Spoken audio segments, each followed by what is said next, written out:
Sana kayo guys? Mapagpalang araw sa ating lahat ng mga minamahal kong mga viewers and followers.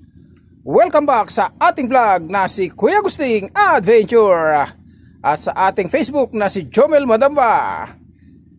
Guys, maraming salamat sa inyong suporta palagi sa akin sa aking ina-upload na video.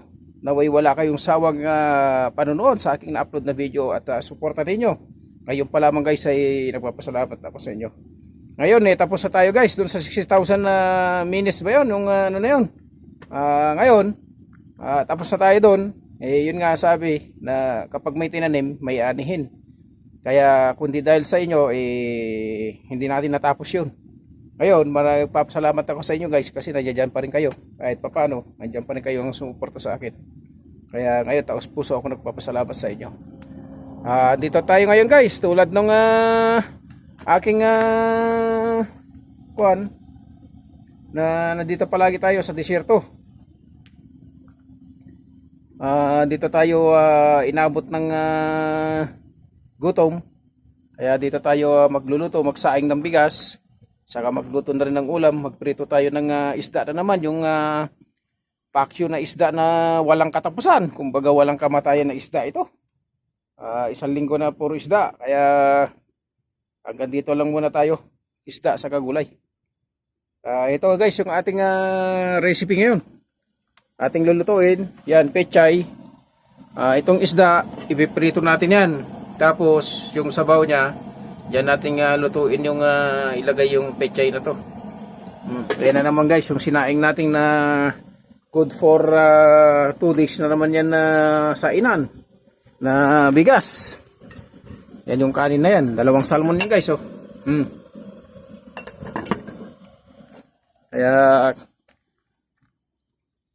Kaya bago tayo pupunta ng Damam kasi matraffic na naman doon guys, kailangan mag-prepare muna tayo ng ating pagkain para sa ganun hindi tayo magutom sa ating biyahe at meron tayong baon. Kahapon umuwi muna tayo ng kwarto natin para maglaba. Kasi yung labahin ko na damit, meron na naman 5 piraso doon. Saka yung short, kaya mahirap maipon yung labahin. Meron namang laundry dito sa guys sa kwan namin, dito sa accommodation namin. May laundry doon kaso ang pag laundry kasi doon, malaki yung washing machine doon yung laundry. Kaya kapag naglaba doon ng damit, pinagsabay-sabay nila lahat. Kaya tapos yung damit ilalagay lang doon sa net. Kaya hindi rin na matanggal yung dumi, hindi rin na maganda. Kaya ginagawa ko sa akin damit para hindi mahalo-halo doon sa mga damit ng iba kasi hindi mo maiwasan diyan yung maamoy ba. Kaya amoy langis, amoy grasa ganun. Iba amoy yung kwan, pawis ng ano. Kaya may nabuti ko na yung mga damit ko inusod-kusod ko na ng sarili kasi ang dumi lang naman yan pawis dahil nandyan na sa loob lang tayo ng truck. Ibabad muna tapos saka kusot-kusutin. Kaya yun ang ginagawa ko sa damit ko. Saka mas mabango pa pag sarili kong yung kusot ng damit. Yung sarili mo bang laba, mas mabango pa kaysa dun sa pinapalaundry. Kahit palagyan nila ng downy, yung dumi nandoon pa rin kaysa dapat malinis yung damit, lalong dudumi pa. Kaya yun lang guys. Kaya guys, maraming salamat sa inyo, sa inyong mga suporta palagi sa akin. Kaya sinasabi ko, kung ito pagpalain tayo ng Diyos na tayo ay sisweldo dito, Facebook na to, sinisigurado ko hindi lang ako makikinabang dito. Hindi lang ako makikinabang. Dahil kung hindi dahil sa inyo, kung wala kayo, hindi natin abutin yung mga ganitong bagay. Kaya habang nariyan kayo, sumusuporta nanonood sa aking na-upload na video, magpapatuloy tayo guys, magpapatuloy tayo. Kahit na marami pa dyan na nagsasabi na pangit ako, ayos lang yun. Kasi sa isang pelikula, hindi matatapos ang isang pelikula kung walang kontrabida. Kaya pag ganitong nagbablog ka, vlogger ka, naririyan talaga yung mga tao na mga basher. Hindi nawawala yan yung basura. Parang ganun yung basura. Parang pechay. Ito. Hindi mo maiwasan yan na may uod yan. Kaya bago mo iluto yan, kailangan himayin mo muna para sa ganun matanggal mo yung uod. Ganun din yun yung sa pagbablog guys. Kaya sa pagbablog, naririyan ang mga basher, naririyan yung mga hindi maganda na mga comment, ayos lang yun. Kaya hanggat naririyan kayo, naririto ako at magbablog ng aking ginagawa sa araw-araw. Maraming salamat sa iyo guys. Kaya mahal na mahal ko kayo. Thank you so much to all of you and to support to my YouTube channel, Kuya Agusting Adventure. Kaya ngayon guys, ito luto na itong kanin na ating sinasayang na bigas. Maghimay muna tayo ng ating itong pechay.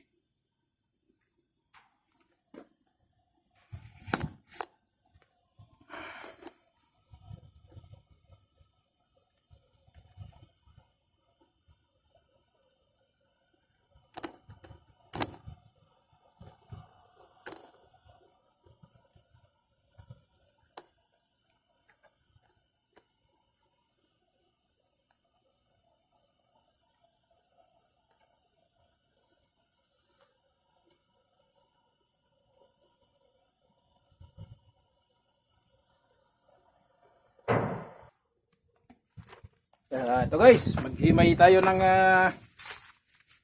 pechay natin kung mayroong uod.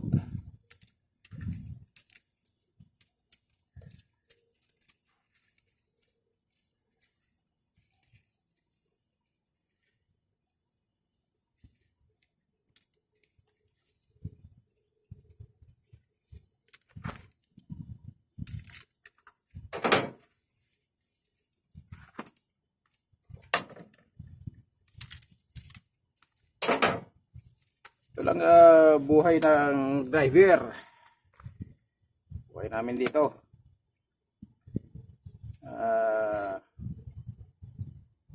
Sa ating pagbiyahero rito sa Kindam.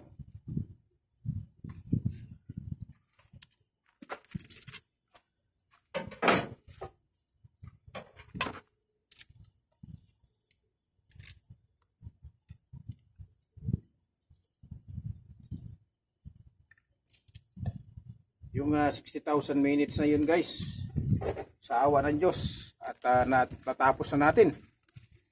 Kaya dahil sa tulong na rin ninyo guys, kaya sabi ko kung hindi dahil sa inyo hindi ko matapos sa Facebook na yun na requirements ni Meta. Kaya malapit na tayo guys, malapit na tayo susweldo. Pag paluluobin ng Diyos na ibigay ni Meta sa atin yan na tayo in-email na. Yun na yun guys, yun na yun.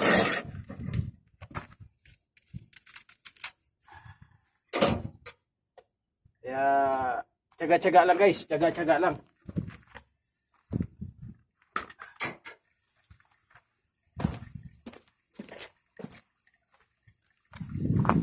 Ayan ang aking gripo. Yan. Ang aking gripo. Tayo maghugas. Hugas ng gulay. Pechay.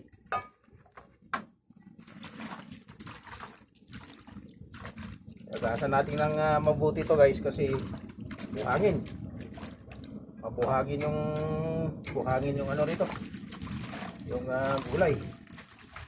Dahil gawa ng sandstorm. Pero ito, tinatanim naman to sa garden. Yung may bubong na garden. May bubong siya. Tapos may electric fan pa. Naka-aircon pa.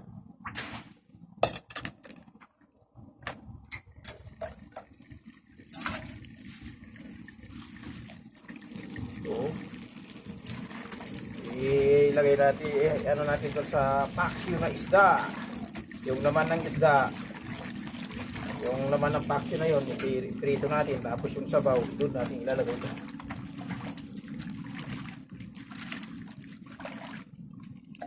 Malayo tayo doon sa daan. Pinatay ko muna yung makina para tayo ay hindi maingay sa ating pag-vlog.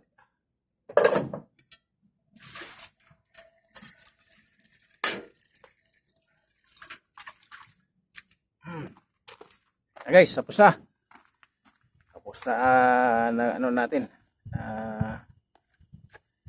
Hugasan yung gulay.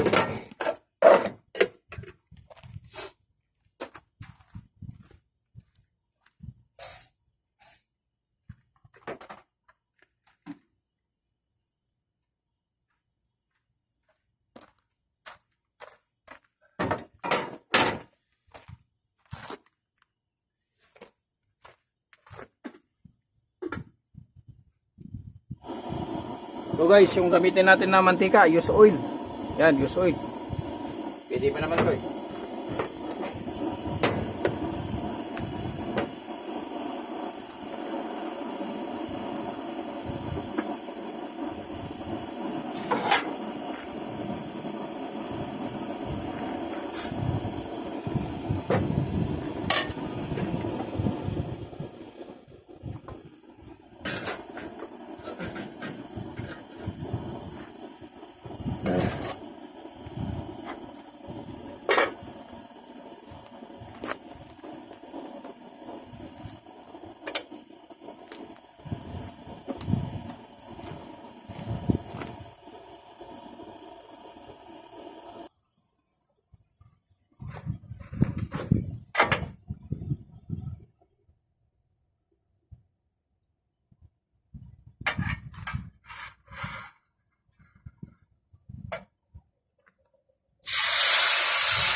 So guys, ang ating prito. Yan, ang ating piniprito na paksiw na isda.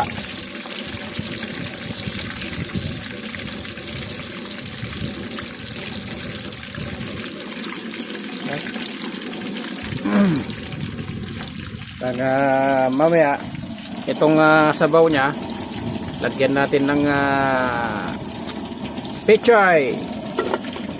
Yan, ang pechay na ilalagay natin para walang sayang dun sa sabaw niya guys, para hindi masayang ang sabaw niya, walang tapon pa. Oh.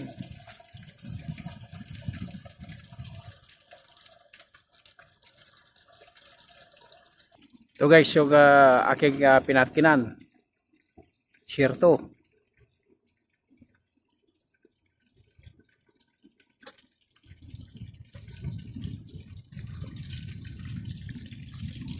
Yun, yung may bandir, may ano na yun na yung kulay orange na yun. Yun ang makita nyo yun. Yun ang usod ng langis na tapos na nila nagdrillingan.